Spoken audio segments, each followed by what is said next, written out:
बात बंद हुआ?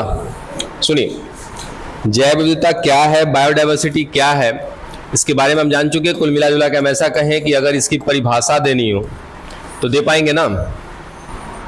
जैव विविधता क्या है इसके बारे में बता पाएंगे? अगर कहना हो 1 लाइन 2 लाइन जो भी कहना हो, जैव विविधता क्या है, क्या बताइएगा?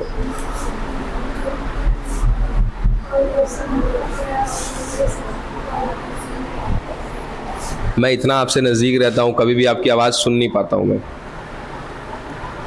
कोशिश तो पूरी करते हैं।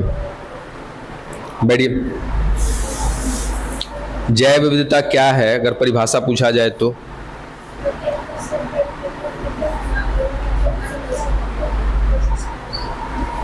बैठिए। जाहिर सी बात है कि बायोडाइवर्सिटी क्या बताता है? अंतर को बताता है। ठीक है, आप अपने परिभाषा में एक स्टेटमेंट को जरूर जोड़िएगा जो कल हमने देखा था।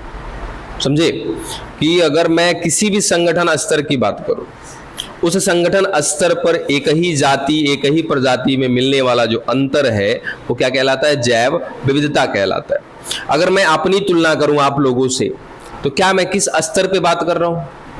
जातीय स्तर पे बात कर रहा हूं। बस समझ में आ गया कि सर मेरे अंदर और आप लोगों के अंदर या आप सभी में आपस में अगर देखो एक दूसरे को, तो कहीं ना कहीं क्या देखने को मिलेगा? चेंज देखने को मिलेगा। कोई काला है, कोई गोला है, कोई काला है, कोई गोरा है, कोई लंबा, कोई छोटा। बस समझ में आया? तो ये अंतर ही तो है। ये जो अंतर देख रहे हैं हम लोग किस स्तर पे देख रहे हैं? जाति के स्तर पे देख रहे हैं। तो वही बात है कि किसी भी लेवल ऑफ ऑर्गेनाइजेशन के लेवल पे जाके देखो, अगर 2 लोगों के बीच में अंतर मिल रहा है तो वो अंतर मिलना ही क्या कहलाता है? जैव विविधता कहलाता है। अब अंतर ये हो जाता है कि हम वो जैव विविधता किस स्तर पर देख रहे हैं वो आपको ध्यान रखना होता है। तो मुख्यतः 3 स्तर हमने रखे थे अपने पास। एक था आनुवांशिक रूप से, दूसरा था जातीय रूप से, और तीसरा था पारिस्थितिकीय रूप से। आनुवांशिक रूप में किसको देखा था? राउवोल्फिया वोमिटोरिया, है ना? कि सर एक ऐसा पादप है जिसके अंदर एक रसायन मिल रहा था जिसका नाम था क्या? रेजर पाइन। अब जिस क्षेत्र में मिल रहा था वो क्षेत्र कैसा था? ध्रुवीय इलाका था, बर्फीले मतलब कि पहाड़ों में मिलते हैं ये ऐसे वृक्ष। उसके अंदर रेजर पाइन मिलता है जिसका इस्तेमाल या जिसका उपयोग ऐसे व्यक्तियों पर किया जाता है जिसका ब्लड प्रेशर क्या रहता है? हाई रहता है, ताकि उनका ब्लड प्रेशर कंट्रोल रहे। लेकिन क्या हुआ कि उसी क्षेत्र में, उसी बर्फीले इलाके में मिलने वाले अगर अलग अलग क्षेत्र में गए तो अलग अलग क्षेत्र में मिलने वाला जो राउवोल्फिया वोमिटोरिया है उसके अंदर रेजर पाइन की जो केमिकल इक्वेशन है वो क्या थी? अलग अलग थी। कोई मिला के हम कहे कि सर रेजर पाइन मिल रहा है सभी में, लेकिन सबके अंदर वो रेजर पाइन क्या है? अलग अलग है। अलग अलग क्यों है? क्योंकि सर उसके अंदर आनुवांशिक रूप से कुछ परिवर्तन आया है, और वो आनुवांशिक परिवर्तन आने के लिए क्या क्या चीजें जिम्मेदार है? अब सोचो यहाँ पे तो वो चीजें नहीं है, लेकिन हमने पहले पढ़ा हुआ है कि अगर जेनेटिक रूप से अगर किसी के अंदर चेंज आ रहा है तो वो चेंज लाने के लिए जिम्मेदार कौन कौन है? किसी के दिमाग में जा रहा है ये क्वेश्चन कि अगर कोई व्यक्ति के अंदर, किसी जीव के अंदर आनुवांशिक रूप से परिवर्तन आ रहा है, चेंज आ रहा है, उसके लिए कौन कौन चीजें जिम्मेदार होंगी? अगर मेरे आनुवांशिक में परिवर्तन आ रहा है, मेरे आनुवांशिक पदार्थ में, मेरे जेनेटिक मटेरियल में चेंज आ रहा है, उसके लिए क्या क्या चीजें जिम्मेदार हो सकती है?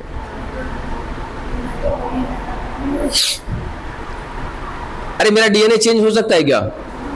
हो सकता है। इसी को तो कहते हैं क्या? इवोल्यूशन।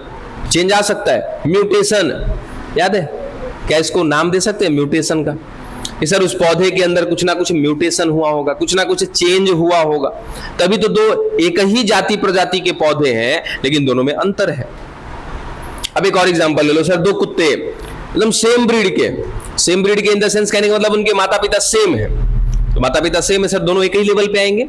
दोनों के अंदर जेनेटिक स्तर की अगर मैं बात करूं, जेनेटिक लेवल पे बात करूं, तो दोनों के दोनों क्या होंगे? एकदम बिल्कुल सेम होंगे। और एक जो है उसमें से काट रहा है तो उसके काटने की वजह से कोई व्यक्ति मर जा रहा है, इसका मतलब उसके दांतों में क्या मिल रहा है? विष मिल रहा है। और एक काट रहा है उससे कुछ नहीं हो रहा है। अब ये चेंज कैसे आया उसके अंदर? सर वो जो चेंज है वो कैसा चेंज होगा? आनुवांशिक रूप से चेंज होगा। उसके डीएनए में कुछ ना कुछ ऐसा परिवर्तन आया होगा कि अब उसके मुख में मिल रहा जो लार है, उस लार में कुछ ऐसा रासायनिक परिवर्तन आया होगा जिस वजह से वो लार यदि किसी व्यक्ति में जा रहा है तो उसके अंदर क्या बना दे रहा है? विष। समझ में आ गया? तो इसको कहते हैं आनुवांशिक रूप से परिवर्तन। तो आनुवांशिक रूप से परिवर्तन लाने के लिए हमारे आसपास का वातावरण जिम्मेदार होता है क्या? बिल्कुल जिम्मेदार होता है हमारा वातावरण। असल में आया। अच्छा, वो जो जाति, वो जो पौधा विकसित हुआ है, वो किसी ना किसी अपने पूर्वज से विकसित हुआ होगा। उन पूर्वजों का जब आपस में संलयन हो रहा होगा, किसका, युग्मकों का, क्या उस समय म्यूटेशन आ सकता है? 100% आ सकता है। याद है आपको crossing over? Sir crossing over से भी आ सकता है। तो ये सब चीजें बहुत पहले की हैं, बशर्ते यहाँ पे बस केवल हल्का सा हिंट है कि आनुवांशिक रूप से परिवर्तन आ रहा है। आनुवांशिक रूप से परिवर्तन आएगा तो उसके अंदर बन रहे उत्पादों में परिवर्तन आ सकता, समझे? ये हो गया। दूसरा क्या था सर? जातीय रूप से। तो जातीय रूप से तो हमको वैसे भी दिखाई जाता है कि एक ही जाति के अंदर कई प्रजातियां पाई जाती हैं, तो वैसे भी अंतर समझ में आता है। एग्जाम्पल में जरूर याद रखिएगा, जैसे धान वगैरह की जो किस्में हैं, लगभग 50,000 से ज्यादा प्रकार की किस्में हैं, बात समझे? इसमें से लगभग ज्यादा से ज्यादा तो अपने इंडिया में पाई जाती है, ठीक है। आम की 1000 प्रजातियां हैं, है तो आम एक ही जाति के अंदर में आ रहा है, लेकिन लगभग बहुत सारी इसकी प्रजातियां हैं। अब उसमें से हम लोग सोचो कुछ ही नाम जानते हैं, जैसे एक हो गया क्या आपका लंगड़ा, दशहरी, चौसा, अब एक बात नहीं मालूम है, बस समझे? तो बहुत सारी वेराइटीज है इसकी, अलग अलग टाइप की वेराइटीज है, तो हर कुछ का है। उसके बाद क्या फिर देखा था? तो पारिस्थितिकीय रूप से, यानी कि अलग अलग अगर इकोसिस्टम में मिल रहा है कोई जीव। चलो अगर मैं यहाँ पे 4 इकोसिस्टम बना देता हूँ, सर ये 4 इकोसिस्टम हो गया। एक को नाम रख देते हैं वर्षावन। वर्षावन का मतलब सर जहां पे वर्षाएं बहुत ज्यादा हो जाती है। एक को नाम रख देते हैं मरुस्थल। एक है हमारा नदी, और एक का नाम रख देते हैं, हाँ दलदल लिख लो। चल सर, इकोसिस्टम का मतलब ही क्या था? पारितंत्र का मतलब ही क्या था? एक ऐसा जगह जहां पर क्या मिले, एक सजीव मिले, एक निर्जीव मिले, कम से कम एक सजीव एक निर्जीव होना चाहिए, बाकी अत्यधिक में तो कितना भी हो सकता है। तो सर यहाँ इन सभी जगहों पर सजीव भी मिल रहे होंगे और निर्जीव भी मिल रहे होंगे, आपस में इंटरैक्शन कर रहे होंगे, तो ये जो जगह है वो जगह क्या कहलाएगा? पारितंत्र कहलाएगा, इकोसिस्टम कहलाएगा, ठीक है। सर ये 4 इकोसिस्टम है, चारों इकोसिस्टम में मैं किसी एक जाति को लेके चलूं, कोई भी एक जाति। अब सीधा सीधा लेते हैं सर, कुत्ते को ले लेते हैं। मान लीजिए कि कुत्ता सर वर्षावन में भी मिल रहा है, ठीक है, मरुस्थल में भी मिल रहा है, नदी नहीं, कुछ दूसरा लो भाई। अरे छोड़ो ना, उतना मतलब नहीं रखना, चलो कोई ए जाति ले लेते हैं हम, कोई एक ए ले लिया हमने, कंफ्यूजन है दूर कर देते। कोई एक ए जाति है जो कहाँ मिल रहा है? वर्षावन में, मरुस्थल में, दलदल में और नदी में, चारों जगह पे मिल रहा है। लेकिन अगर उस चारों जगहों में से निकाल करके बारी बारी से अगर स्टडी किया जाएगा ना, तो चारों जगहों पर जो ये ए मिल रहा है ना, सब में कहीं ना कहीं क्या होगा? अंतर पाया जाएगा। बात समझ गए? ठीक है। तो ये अंतर क्यों आ रहा है? तो अलग अलग पारिस्थितिकी में रहने की वजह से आ रहा है। ठीक है। आपके घर रिलेशन में कोई ऐसे हैं जो मुंबई वगैरह में रहते हैं, तो मुंबई में रहते हैं ना, तो उनका परिवेश थोड़ा सा अलग हो जाता है। आप अगर यहां से जाकर के, अच्छा देखना, कभी भी अलग अगर इकोसिस्टम में आप जाओगे ना, तुरंत आपकी तबीयत बिगड़ती है, तुरंत। मुंबई कभी गए हो? कोई नहीं गया इसमें से। मुंबई जाना मतलब तबीयत बिगड़ना तय है, 100%। चाहे वो आप 10 दिन के बाद बिगड़े, 20 दिन के बाद बिगड़े, या 1 महीना लग जाए, वो एक अलग की बात है, बिगड़ना तय है, क्योंकि वहां का पानी सुटेबल नहीं होता है हमारे लिए। सबसे पहला टाइफाइड होगा वहां पे तुरंत। अब ये मत सोचना कि सर गए थे 5 दिन घूम के आ गए, कुछ नहीं हुआ, 5 दिन में आ गए इसीलिए कुछ नहीं हुआ। ठीक है। तो जैसे ही हम अपना इकोसिस्टम चेंज करेंगे, वैसे ही हमारे तबीयत पर थोड़ा सा असर पड़ता है। अभी ऐसा इसलिए हो रहा है क्योंकि सर हर एक पारिस्थितिकी में, हर एक पारितंत्र में, हर एक इकोसिस्टम में अलग अलग तरीके से अनुकूलन होता है। हमें समय लगता है अपने आप को अनुकूलित वहां पे करने में। तो ये 3 प्रकार का था। ठीक है। अब इसके बाद अगला जो डेटा हमारा था कि सर ये जो जैव विविधता है, ये जो बायोडाइवर्सिटी है, ये कितनी मिल रही है? ठीक है, यही हमारा सवाल था कि कितना मिल रहा है। तो सबसे पहला तो याद रखिएगा कि सर इसका उत्तर या इसका जवाब देना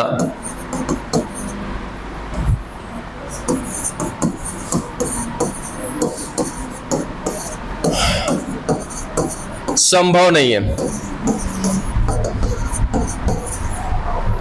बात समझे? कितना जैव विविधता मिल रहा है, इसका जवाब देना ही संभव नहीं है। हमें पता ही नहीं। अच्छा पता है, इस चैप्टर में हम केवल और केवल यूकैरियोट्स की बात करते हैं, प्रोकैरियोटिक की तो बात ही नहीं करते। प्रोकैरियोटिक में आपको पता है ना कितने आएंगे?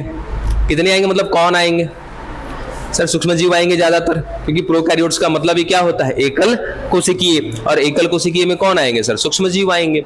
और सूक्ष्म जीव के बारे में एक लाइन आपको बहुत पहले से, आज से नहीं कई दिनों से कहते आ रहे हैं फर्स्ट ईयर से, कि 1 चम्मच मिट्टी उठा लो, उस 1 चम्मच मिट्टी में इतने ज्यादा सूक्ष्म जीव होंगे कि जितनी पूरे हमारे संसार में, मतलब कि पूरे इस पृथ्वी पर मनुष्यों की जनसंख्या नहीं है ना, उससे कहीं ज्यादा उस 1 चम्मच मिट्टी में सूक्ष्म जीव की संख्या होगी। सोचो, अब अगर मैं प्रोकैरियोट्स को भी इस जैव विविधता में शामिल कर दूं ना, तो उसके लिए तो ये लाइन बहुत छोटा सा कम पड़ जाएगा।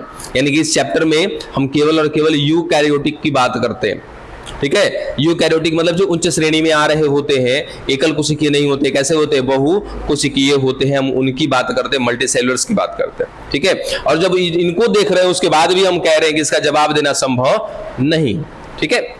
लेकिन फिर भी एक डेटा तो होना चाहिए, तो जो भी डेटा है हमारे पास वो क्या है, लगभग में है। और लगभग में क्या है कि पूरे पृथ्वी पर जो जैव विविधता मिल रही है वो लगभग कितनी मिल रही है, 1.5 मिलियन से ज्यादा, याद रखिएगा यही लाइन मिलेगा क्या, 1.5 मिलियन से ज्यादा। जबकि फर्स्ट ईयर का एक चैप्टर है आपका, चैप्टर नंबर 1 ही है, जीव जगत, वहां पर आपने क्या पढ़ा था कि जो बायोडाइवर्सिटी है, जो जैव विविधता है, वो 1.7 से 1.8 मिलियन है। अब क्या दोनों सा डेटा कौन सा याद रखें, दोनों याद रखिए। ऑप्शन में दोनों अगर आ गया तो फंसना तय है, हालांकि ऐसा होगा नहीं, जब आएगा तो ऑप्शन में दोनों में से कोई एक आएगा, या तो फिर हो सकता है कि ए बी दोनों दे दे, ठीक है। अब दोनों की जरा तुलना करो कि सर 1.5 से ज्यादा, क्या ये 1.5 से ज्यादा नहीं है ना। तो दोनों अलग अलग डेटा नहीं है, दोनों एक ही है, बशर्ते अलग अलग चैप्टर में होने की वजह से इसको थोड़ा सा अलग अलग दिखा दिया गया है, ठीक है। तो दोनों के दोनों सही है, 1.5 से ज्यादा, यानी कि इनसे ज्यादा होने वाला कितना ज्यादा सर, 1.7 से 1.8 के बीच में, ठीक है। अब हम अपना कुछ जगह डेटा निकाल के देखें बराबर। एक आपका ऑर्गेनाइजेशन है IUCN, ठीक है। IUCN इन्होंने बायोडाइवर्सिटी, मतलब कि जनगणना समझते हो ना, ठीक है। जैसे लोगों की जनगणना की जाती है, वैसे जीवों को भी तो काउंटिंग किया जाता है ना, कि हमारे पास कितने जीव हमारे पृथ्वी पर हैं, कितने जीवों के बारे में डेटा मिल रहा है। याद है वैज्ञानिक नाम किसी को, वैज्ञानिक नाम कौन देता है, साइंटिफिक नेम कब दिया जाता है। अरे मान लो वही चीज जो आप नहीं हो, है ना, अचानक से कभी खोज कर लिया तो क्या करेंगे सर, इसके बारे में डेटा लेकर के जाएंगे, कहां लेकर के जाएंगे। मान लो ये खोजा हुआ जो हमने, ये पादप है, कहां लेके जाओगे,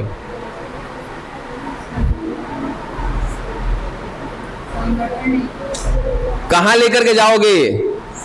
ये आपने पादप खोजा है, आज मान लेते कि नहीं एकदम असली वाले हो सब, ठीक है, कहा वैज्ञानिक, ठीक है, खोज लिया, इसके बारे में पूरी फाइल तैयार कर ली और हमें पता है कि सर ये एक पादप है।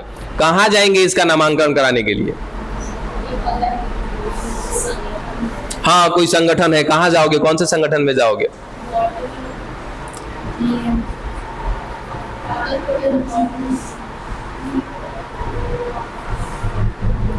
बोलो, कहां जाएंगे, उस संस्था का नाम क्या है, नहीं पता, दांत चिहारना सब एग्जाम में ऐसे ही। उस अगर जंतु होगा तो कहां जाएंगे लेकर के इसको, बस खाली इतने याद है कि सर बॉटनिकल होगा, जूलॉजिकल होगा, कुछ नॉमिनिकल्चर भी था,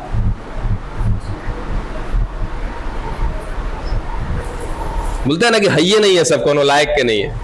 चलो IUCN, अब IUCN क्या है सर, एक ऐसी संगठन है, एक ऐसी संस्था है जो किस पर काम करती है, बायो डाइवर्सिटी पर काम करती है। या फिर हम ऐसा कहें कि सर बायोडाइवर्सिटी से रिलेटेड डेटा अपने पास रखती है या डेटा को रिलीज करती है। रिलीज करना मतलब कि जो भी जानकारी इन्होंने प्राप्त किया उस जानकारी को आपके सामने ला करके दे देंगे, ये वो संगठन है। इसका फुल फॉर्म हो जाता है IUCN ही है ना, ठीक है। International union of nature, international union of nature and natural resources है ना, कुछ छूटा, इंटरनेशनल यूनियन ऑफ कुछ छूटा है, हाँ जी सॉरी, कंजर्वेशन, मेन वर्ड छूट गया, conservation of nature and natural resources है ना, conservation of nature and natural resources.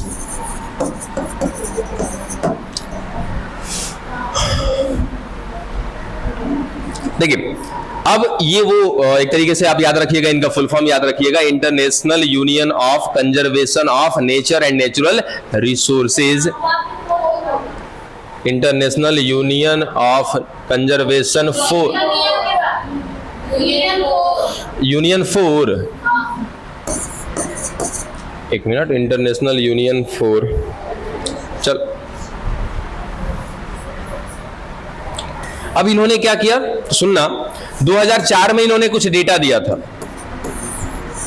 ये भी याद रखिएगा कि ये IUCN ने कब अपना डेटा रिलीज किया था, 2004 में दिया था डेटा, और उस 2004 के डेटा के मुताबिक इन्होंने बताया था कि कितना है हमारे पास बायोडायवर्सिटी, 1.5 मिलियन। तो ये जो डेटा था international union for conservation of nature and natural resources का था, कब, 2004 में, कितना, 1.5, ठीक है। अब इसके बाद एक वैज्ञानिक है रॉबर्ट मे, है क्या रॉबर्ट मे के बारे में,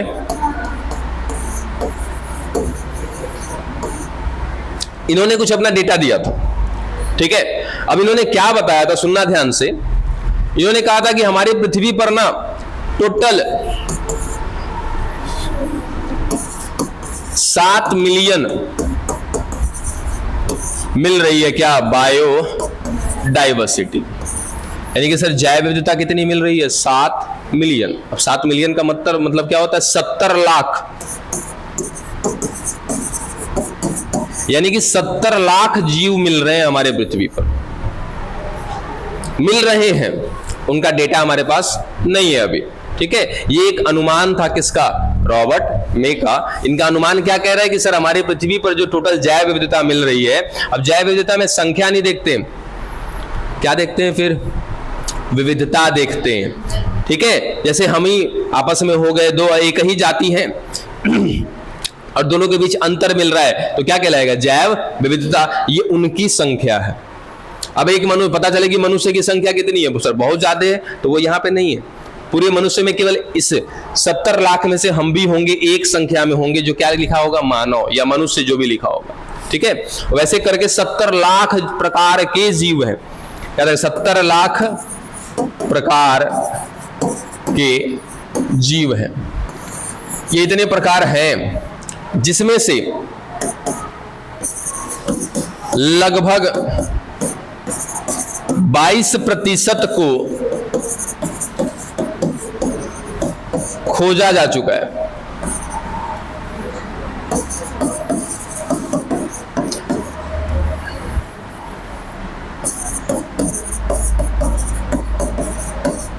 बाईस प्रतिशत कितना होगा इसका, लगभग मेरे ख्याल से 17 लाख के आसपास। तो वही डेटा है आपका, कितना, 17 से 18 लाख, उतना नहीं, बस ये परसेंटेज याद रखिएगा कि रॉबर्ट मे का जो डेटा है वो क्या कहता है कि भाई पूरे हमारे पृथ्वी पर लगभग 70 लाख या 7 मिलियन क्या मिल रही है, अलग अलग प्रकार के जीव मिल रहे हैं, जिसमें से लगभग अभी 22% को खोजा गया है। कितना बाकी है अभी समझ लो, यानी कि हमारे पास सर कितना डेटा है, लगभग 17 से 18 लाख जीवों की सूचना है, यानी कि जानकारी है, शेष अभी खोजना बाकी है, ठीक है। अभी इससे बाकी आगे इनको, अच्छा आपने कभी नोटिस किया है आपका पीरियोडिक टेबल, आपके पीरियोडिक टेबल में अभी भी कुछ कुछ लोकेशन खाली है, जैसे ही खोज हो जाएगा उनको ला करके वहां पे रख दिया जाएगा। तो क्या है, वो आपका अनुमान ही तो है। मतलब हमें तो वो चीजें आज तक नहीं समझ में आई कि कैसे वो बना करके रखा गया, शायद आपको समझ में आया हो कि आखिर जिस चीज का अभी खोज नहीं है उसका लोकेशन पहले से तय है। कभी आपने इस बात पे गौर किया कि सर हमारा पीरियोडिक टेबल हिंदी में क्या बोलते हैं, आवर्त सारणी। हाँ, तो उस आवर्त सारणी में सर बहुत सारी ऐसे जगह है जहां पे खाली छोड़ा गया और पहले से उसका परमाणु संख्या, जो एटॉमिक नंबर है, वो फिक्स करके रख दिया गया कि जो आएगा खोज करके उसको वहीं पे रखा जाएगा। कैसे, बस पता नहीं, जो भी है अनुमान है वैज्ञानिकों का, किस आधार पे उन्होंने लिख रखा है वो जाने। उसी तरीके से जैसे हमारे बायोलॉजी की बात कर ले तो यहां पर भी एक डेटा मिल गया हमको रॉबर्ट मे का कि सर टोटल 70 लाख जीव। अब इन्होंने कैसे अनुमान लगाया ये जानते होंगे। हो सकता है कि सर क्षेत्र के अनुसार अनुमान लगाया हो कि एक क्षेत्र में यहाँ पर इतने जीव मिल रहे हैं या इतने प्रकार के मिल रहे हैं, तो उसके अनुसार पूरी पृथ्वी का डेटा निकाल लिया उन्होंने। तो पूरी पृथ्वी पर लगभग 70 लाख प्रकार मिल रहे हैं, जिसमें से हमारे पास 22% यानी कि लगभग 17 से 18 लाख की जानकारी है, बाकी को खोजना अभी बाकी है। ठीक है,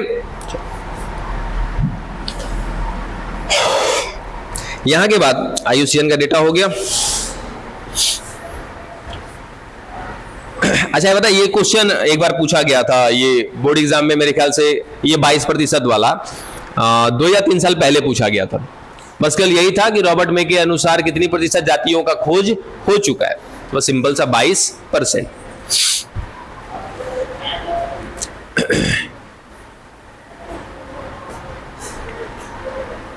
एक और डेटा होना चाहिए मेरे ख्याल से, रुक जाओ,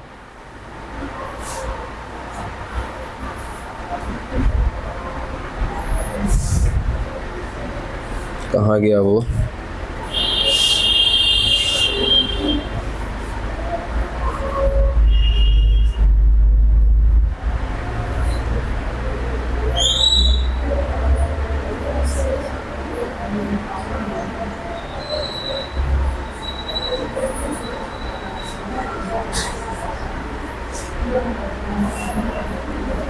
ये 90,000 45,000 का डेटा है क्या, देखिएगा तो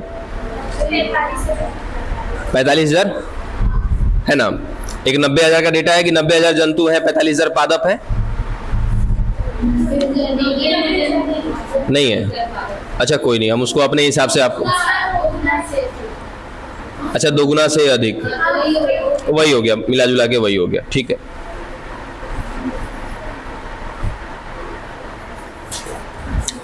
चलिए अब ना जरा गौर करिएगा।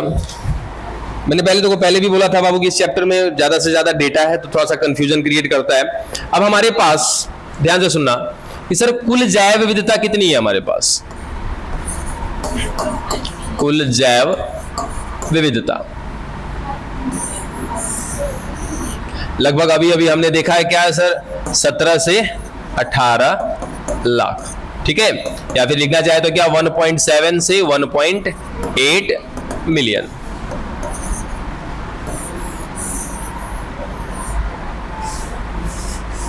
अब सुनना ध्यान से कि सर इस 17 से 18 लाख की बात करें या कुल जैव विविधता की बात करें, अब मैं केवल इसकी बात कर रहा हूं। और ये डेटा कहां से है सर, ये कुल जैव विविधता कितनी है हमारे पास, 70 लाख। ठीक है,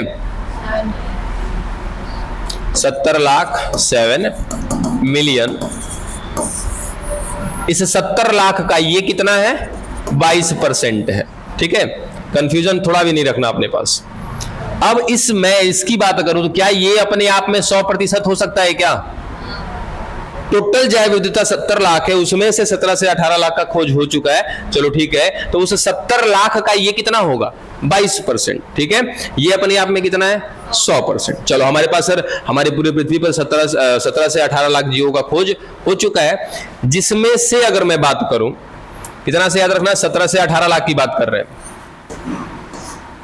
इसमें से लगभग 70% से ज्यादा जंतु हैं। कंफ्यूजन आएगा तो तुरंत बोलिएगा। मैं किसकी बात कर रहा हूं, इस 17 से 18 लाख की बात कर रहा हूं कि इस 17 से 18 लाख की तुलना अगर करोगे, जैसे मान लो कि सपोज 18 लाख की बात कर लिया, तो 18 लाख का कितना प्रतिशत, 70%। ये इस तरीके से ठीक है, तो ये जो डेटा आएगा वो किसका होगा? जंतुओं का होगा। चलो सर 70% से ज्यादा कौन है? जंतु है। जंतु में भी कौन है? याद रखिएगा, कीट है, ज्यादा से ज्यादा। इसी में हम लोग भी आएंगे। ठीक है, टोटल हमारे पास 17 से 18 लाख, उस 17 से 18 लाख में 70% से ज्यादा कौन है? जंतु है। जंतु में भी ज्यादा से ज्यादा कौन है? कीट है। ठीक है, और कीट को किस श्रेणी में रखा गया आपको बताएगा?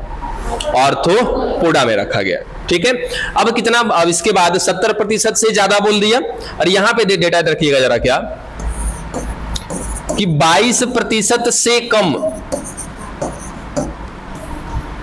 देखो एक तरफ हमने बोला है क्या 70 से ज्यादा, दूसरी तरफ क्या बोला? 22% से कम। चलेगा ना? है सर, वहां पे क्या होना चाहिए था? 30 होना चाहिए था ना?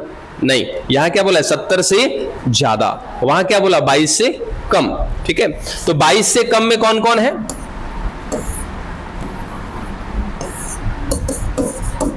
पादप है, शैवाल है और कवक है। ठीक है, ये है हमारे 22% से कम में। यानी कि अगर मैं उस 17 से 18 लाख का क्या निकाल लूं? 22% निकाल लूं, तो उसी 22% में आपके पेड़ पौधे भी आ जाएंगे, शैवाल भी आ जाएंगे और कवक भी आ जाएंगे। क्लियर है ये डेटा? जिनको कंफ्यूजन है बोलिएगा, फिर से समझा देंगे। क्लियर है? नहीं क्लियर है तो क्या कर रहे हैं? ये सब भूल करके खाली इतना बात याद रखो कि हमारे पृथ्वी पर कितना जीव है? 70 लाख है। तो 70 लाख, लेकिन हमें पता नहीं है कौन कहां है। ठीक है, रोज वैज्ञानिक खोज रहे, रोज एक आधो जीव का खोज हो रहा है? अरे 70 लाख जीव बोल रहे हैं भाई, जंतु बोल दिए का? अच्छा कोई बात नहीं, 70 लाख। अरे हाँ भाई, तो 70 लाख प्रकार के हो गए ना। ठीक है, तो 70 लाख प्रकार के क्या मिल रहे हैं सर? जीव मिल रहे हैं। वही क्या कहलाएगी? जैव विविधता कहलाएगी। जैव विविधता मतलब क्या है? जीवों के बीच में अंतर का पाया जाना। ठीक है, अब उसको नहीं समझ में आ रहा तो खाली इतना कहो कि सर 70 लाख प्रकार के जीव मिल रहे हैं। बात तो वही है कि 70 लाख प्रकार के हमारे पृथ्वी पर जीव मिल रहे हैं। यानी कि सर जैव विविधता कितनी है? 70 लाख है जैव विविधता, जिसमें से इस 70 लाख में से मात्र 17 या उतना ज्यादा नहीं, बार बार ये कंफ्यूज कर रहा है। सीधा सीधा कहो कि सर केवल और केवल 17 लाख, समझने के लिए कि 17 लाख प्रकार के जीवों का खोज हो चुका है। बस समझे? अब मान लो कि हमारे घर में सर रोज राती में हम सोते हैं तो बड़ी मच्छर भुनभुनाता है। अब कितना है अनुमान लगाए तो सर हमारे घर में 1000 मच्छर है, जो मैं रात में 100 को फरिया दिए। बात समझे? कुछ ऐसा ही कि सर 70 लाख है पृथ्वी पर, लेकिन अभी तक हमारे वैज्ञानिक कुल मिलकर के कितना खोज पाए हैं? 17 लाख खोज पाए। ठीक है, तो ये जो 17 लाख है ये इस पूरे डेटा का कितना प्रतिशत है? 22% है। बस यहां तक ये याद रख लेना, पहला पॉइंट। अगली बार में क्या याद रखो कि अब हमारे पृथ्वी पर कुल जैव विविधता कितना खोजा जा चुका है? 17 लाख। अभी अभी देखा हमने कि 17 लाख का खोज कर लिया है। इस 17 लाख का 70% से ज्यादा भाग, 70% से ज्यादा कौन है? जंतु है। खत्म। उसके बाद सर एक तरफ कह देते हैं कि 22% से कम कौन है हमारे? 3 लोग हैं सर, पादप है, शैवाल है और कवक है। अब बोलो, अभी नहीं समझ में आया? इस 17 लाख की डेटा की बात करेंगे। 17 लाख में से 70% से ज्यादा जंतु हैं और 22% से कम में पादप है, शैवाल है, कवक है। ठीक। अच्छा, इसमें जंतु में भी आपसे पूछा जाए कि सर सबसे ज्यादा कौन है, तो कीट है। और ये जब हम फर्स्ट ईयर में पढ़ा रहे थे ऑर्थोपोडा संघ, उस समय हमने वहीं पर एक लाइन बताई थी ना कि सबसे बड़ा संघ है ये। एक ऐसा संघ है जिसमें सबसे ज्यादा जीवों को रखा गया था। यानी कि हमारे पृथ्वी पर मिलने वाला जो जंतु है ना, उस जंतु की श्रेणी में आने वाला जो कीट है, इंसेक्ट्स है, या तो ऑर्थोपोडा हमारा फाइलम या संघ बोलो सर, उसी में सबसे ज्यादा जीवों को रखा गया। ठीक है, तो जाहिर सी बात है कि जब भी हम कभी भी डेटा निकालेंगे, दोनों के बीच में अंतर करेंगे, तो सबसे ज्यादा जो आएगा वो कौन आएगा? कीट आएगा। ठीक है, अब केवल यहां पे देखो मैंने फाइलम का नाम नहीं लिया है, क्या लिखा है हमने? जंतु का नाम लिखा है। तो इसी जंतु में बाकी लोग भी आएंगे, जैसे हम लोग हो गए, कुत्ता, बिल्ली, शेर, बकरी, जो भी है वो सब लोग इसी के अंतर्गत आएंगे। ठीक है। हाँ, अगर यहाँ पे खाली हम लिख देते ऑर्थोपोडा, तब तो सर ऑर्थोपोडा में हम लोग कहाँ से आएंगे? हम लोग किस में आते हैं? किस में आते हैं? कॉर्डेटा में आते हैं। ठीक है, चलो अब आगे सुनिएगा जरा। हमारे पास जो पूरी पृथ्वी है ना, सुनो, बुक में है डेटा, लेकिन बाबू वो सारा डेटा एक साथ आप कैलकुलेट नहीं कर पाओगे। ध्यान से सुनो कि जो पूरी पृथ्वी है, इस पूरी पृथ्वी पर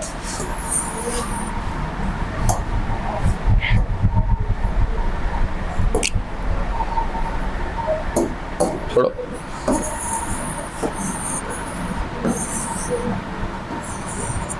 चलो इतना तो पता है हमें कि सर क्या है यहाँ पे पूरी पृथ्वी पर अगर हम बात करें तो लगभग 70% के आसपास क्या है? जल है। ठीक है, और लगभग 30% के आसपास, 30% के आसपास क्या है हमारे पास? स्थल है। ठीक है, तो ये क्या 30% पूरी अकेले पृथ्वी में पूरी अकेले भारत के पास है क्या?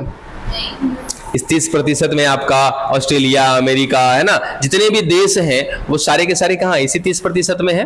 ठीक, तो इस टोटल के बात कर रहे हैं। अब यहां भी देखना कंफ्यूजन आएगा किसी किसी को। मैं इस केवल स्थल की बात कर रहा हूं, ये वाले भाग की, कि पूरे स्थल का, पूरी पृथ्वी पर मिल रहे स्थल का, जमीन का, जो आपको समझना है समझिएगा। 2.4% भारत के पास है। यानी कि हमारा इंडिया जो है ना, पूरी पृथ्वी में जितना जमीन है उसका 2.4% भाग में कौन है? इंडिया है, भारत है हमारा। उसके अलावा जो बचा उसमें बाकी देश है। ठीक, सोचो कि सर पूरा जितना जमीन है पूरे हमारे पृथ्वी पर, जितना भी जमीन मिल रहा है उसका मात्र 2.4% में भारत है, बाकी शेष अन्य देश हैं। ठीक है, अब एक डेटा सुनना, जबकि पूरे जैव विविधता का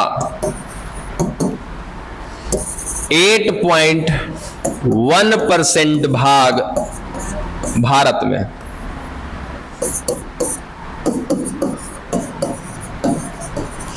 ये लाइन तनिक दिमाग में बैठा लो, कुछ है नहीं इसमें, कुछ नहीं है, खाली बेवजह कंफ्यूजन हम क्रिएट कर ले, आप लोग खुद ब खुद कंफ्यूजन बना लोगे अपने लिए।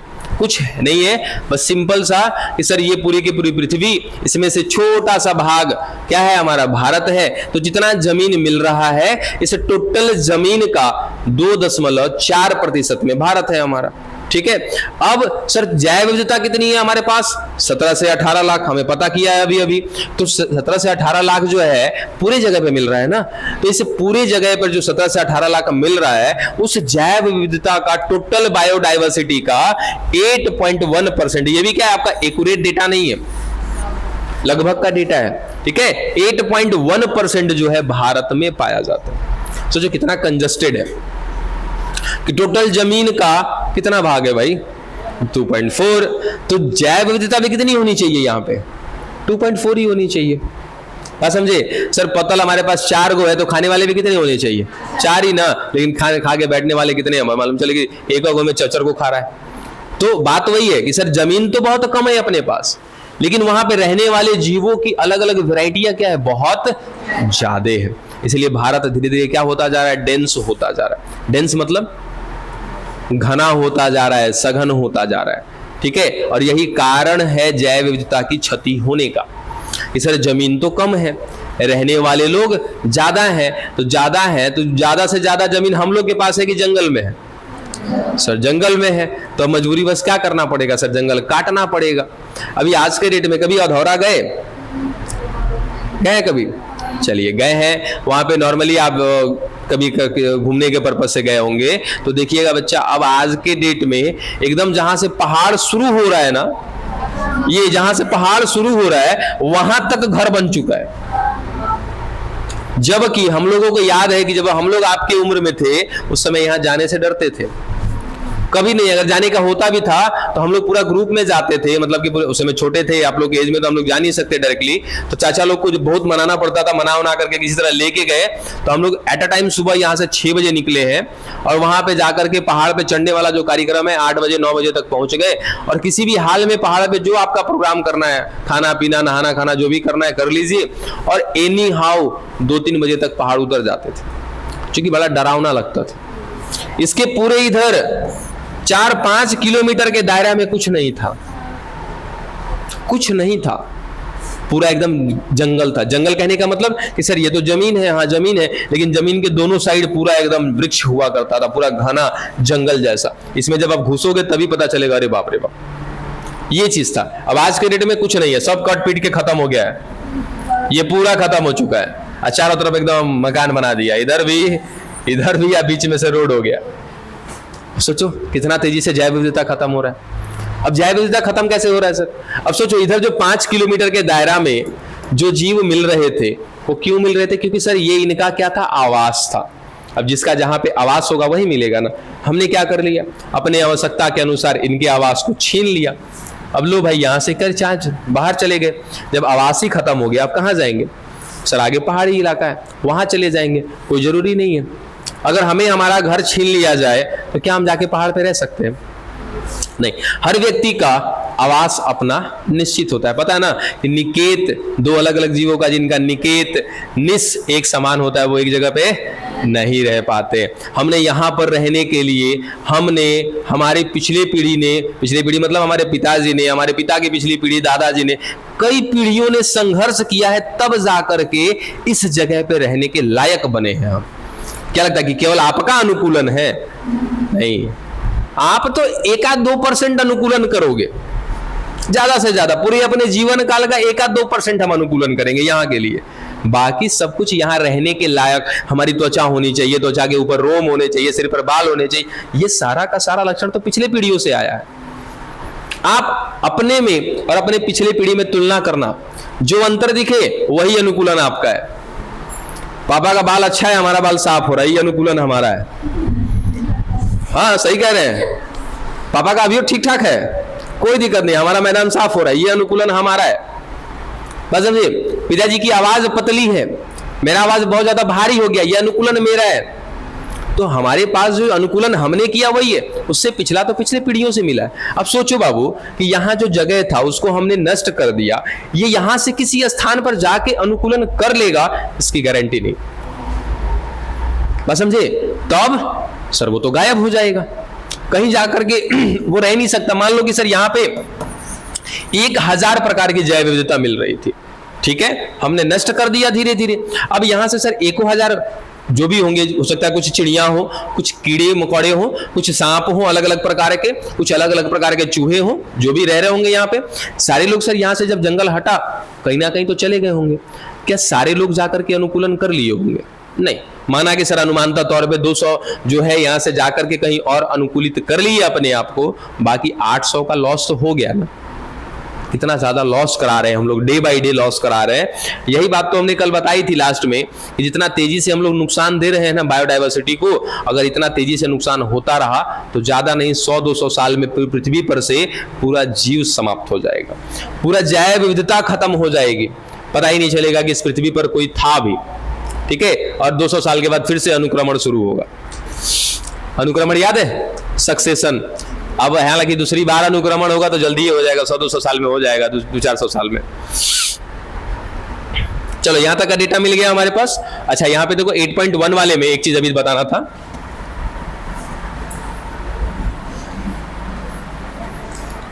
देखिए ये अभी 8.1 है, ये 8.1 बच्चा किसका है? उसी 70 लाख में की बात कर रहे हैं, जो या सॉरी 17 लाख।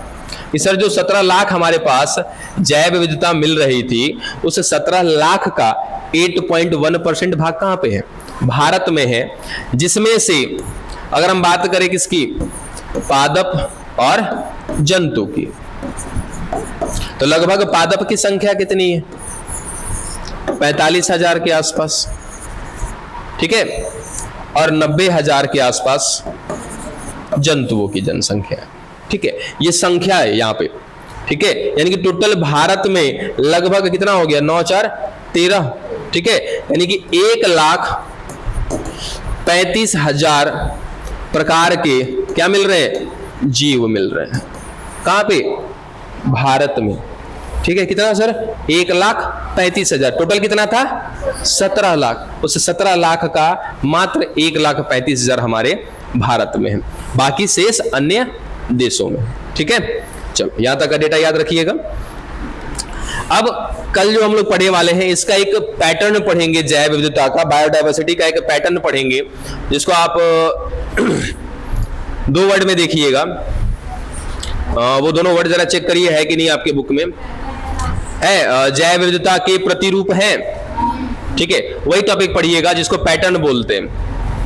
एक पैटर्न देखेंगे हम, और उस पैटर्न का मतलब क्या होता है कि जैव विविधता कैसे फैली हुई है हमारे आसपास, कौन से क्षेत्र में कितना ज्यादा है, कौन से क्षेत्र में कितना कम है, वो चीजें देखेंगे कल।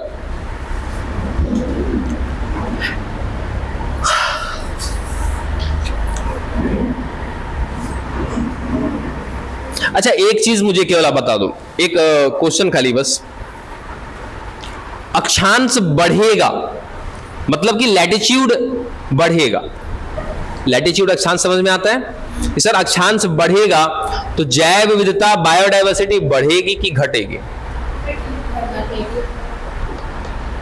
सोच समझ के जवाब दीजिएगा। कि जैसे जैसे लैटिट्यूड बढ़ेगा वैसे वैसे बायोडायवर्सिटी बढ़ेगा कि घटेगा,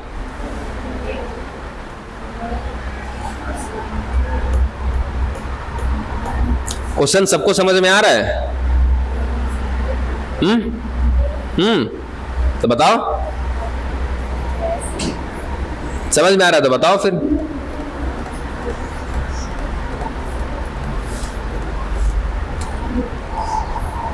अरे बुड़बको, घटेगा ना?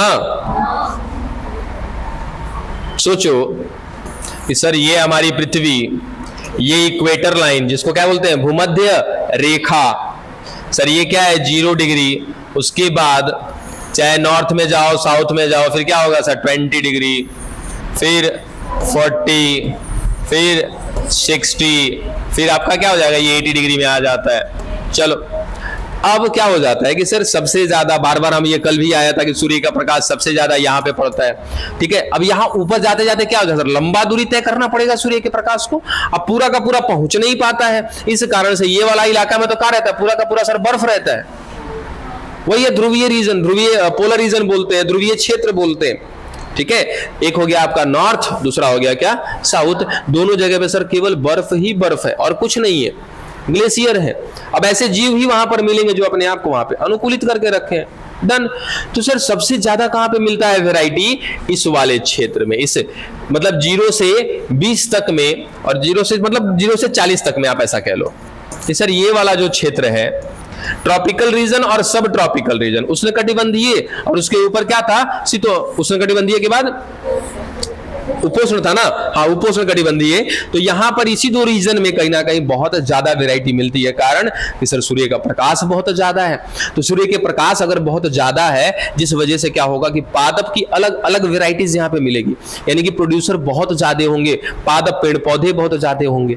अब सोचो कि बाबू जहां पर प्रोड्यूसर बहुत ज्यादा होंगे उत्पादक बहुत ज्यादा होंगे, उनको खाने वाले ज्यादा नहीं होंगे तो कंज्यूमर भी ज्यादा होंगे। कुल मिला जुला के सर पादपों की संख्या बहुत ज्यादा होगी, अलग अलग प्रकार की होगी, वैसे ही जंतु भी क्या मिलेंगे यहाँ पर अलग अलग प्रकार के और बहुत ज्यादा मिलेंगे। अब जैसे जैसे ऊपर जाएंगे सर सूर्य का प्रकाश नहीं है, ऊपर तो बर्फ मिल रहा है, तो बर्फ में कौन सा पेड़ पौधा उगेगा भाई, वही 2 4 10 किस्म की उगेंगी जो वहां पर अपने आप को अनुकूलित कर सकती है, ठीक है। तो धीरे धीरे जैसे जैसे हमने क्या बोला था, ये क्या कहलाता है हमारा अक्षांश, ठीक है, इसको बोला जाता है लैटिट्यूड।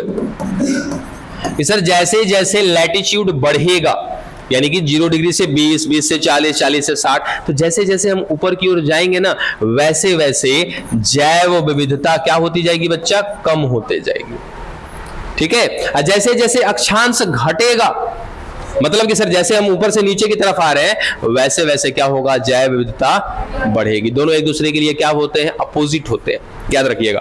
और यहां से कई बार सवाल बने हुए हैं, डन।